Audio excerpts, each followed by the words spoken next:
Next, we turn to the crisis in Venezuela and beyond. Venezuelans are now the largest group by nationality seeking asylum in the U.S. Last year, more than 28,000 people applied for that status, 5 times the number in 2015. They're fleeing political turmoil and a country in economic freefall that is threatening its neighbors. Today, the Brazilian military is deploying to a region along its border with Venezuela that has suffered a spike in violence since Venezuelan refugees arrived. Millions of Venezuelans have fled the surrounding countries in South and Central America. As Nick Schifrin reports, it is a refugee crisis that the United Nations warns could soon equal the one ongoing in the Mediterranean. For millions of Venezuelans, the line between starvation and survival is the border with Peru. Refugees bring only what they can carry, along with their entire families, fleeing their homeland. On the Ecuadorian border, refugees take over a highway. They've been walking for hundreds of miles and hope to escape a life that has become unbearable. And on the Brazilian border, little girls carry what's most valuable. Families at the border wait for their turn, wait for what they hope is a better life. I came here to work and help my family because you can't back there. Venezuela President Nicolás Maduro has overseen an economic catastrophe.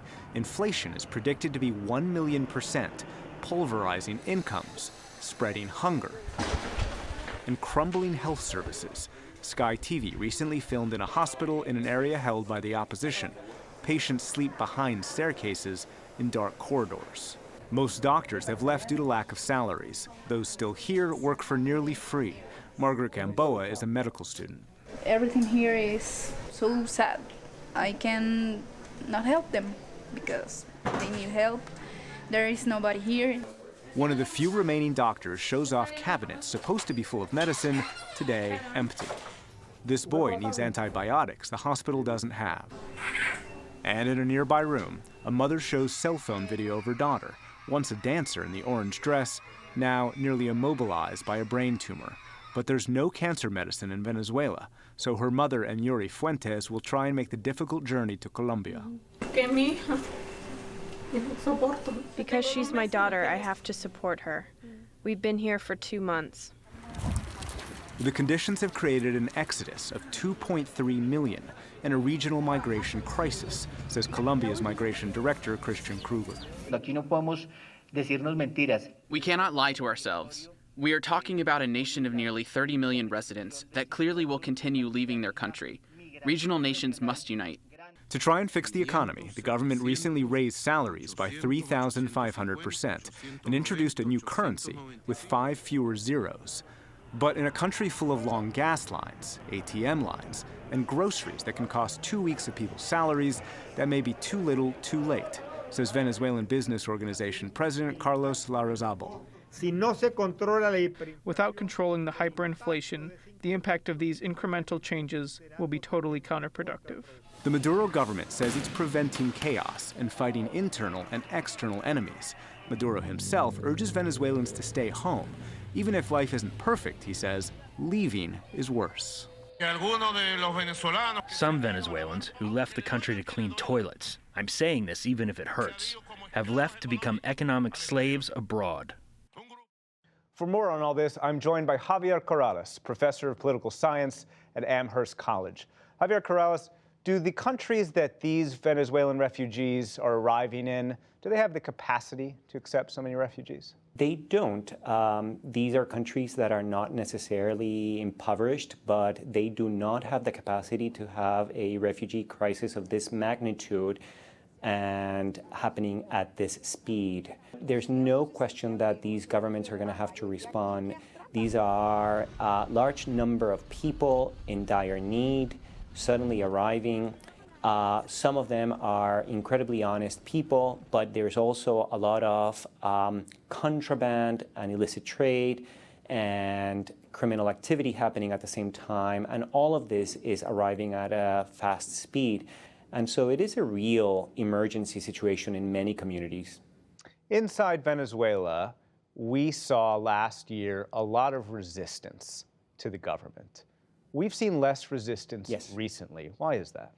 Well, you have to understand that it is very difficult, number one, to resist in the midst of such economic devastation. The average salary is $1 a month, and there is complete scarcity. Also, and this is the second reason, last year the government inflicted quite a bit of repression, and it has continued to do so, but last year's repression was pretty brutal, signaling to the rest of the population that it's very costly to engage in political activism. So most Venezuelans are either giving up or spending time trying to survive or just opting to leave. Has the repression worked? In some ways, has the Maduro government won? The repression absolutely worked. Venezuelans feel very watched and not safe from the government, and it is taking a toll. This silence on the part of the opposition, together with this exodus, is a sign that the government is prevailing. And as the government is prevailing, to use your words, do they feel any pressure to make some of the reforms that are required? This is what's so interesting. Under normal circumstances, any government facing this type of economic calamity would try to do something to stop it. But what I believe is happening in Venezuela is that the government has realized that this economic crisis works to its advantage because it completely decimates the private economy, and it also decimates civil society and leaves only one actor standing, and that is the state. So the administration, the Maduro administration, has concluded, strangely, that this economic crisis is politically convenient for them. And so they have no incentive necessarily to put an immediate end to the economic crisis. But we have seen some sign, right, that there's some cracks within the rank and file of the elites and perhaps even within the military. So does that mean that the government really feels no pressure to try and make life better for everyone in the country? The one incentive to try to fix the situation is that the economic environment is unbearable for almost everyone. So the government is responding with the classic combination of co-opting some groups and repressing those that are a bit more uppity. And so you see that a lot of the repression now is being directed not just at opposition forces, but also sectors of the ruling party that are beginning to show discontent. There are reports of about 200 military personnel having been arrested, for example. And that tells us that the government is trying this combination of co-opting some groups, but also applying some force inside the movement itself, including the military. And the government feels that this is a battle that it can win, that this is a game where they can be good at.